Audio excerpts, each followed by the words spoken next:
everybody, welcome to the Misfit Minutes. Today we are talking about teaching the replacement behavior, not just the rule. So here's the thing, you can tell a student, don't do that all day long, but they don't know what to do instead.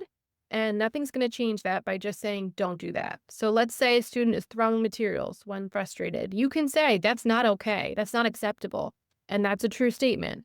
But what's more effective is teaching them to say, I need help, modeling a break card, or prompting any single replacement action, and then reinforcing that appropriate action like crazy.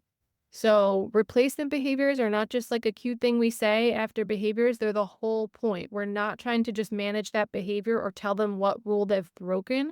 We're trying to teach them new skills to replace that behavior. So next time you see a behavior, ask yourself, have I taught them what I want to see instead? That's it for today. Join us for our next full-length episode and check us out on Facebook, YouTube, and Instagram at the Misfit Behaviorists Podcast.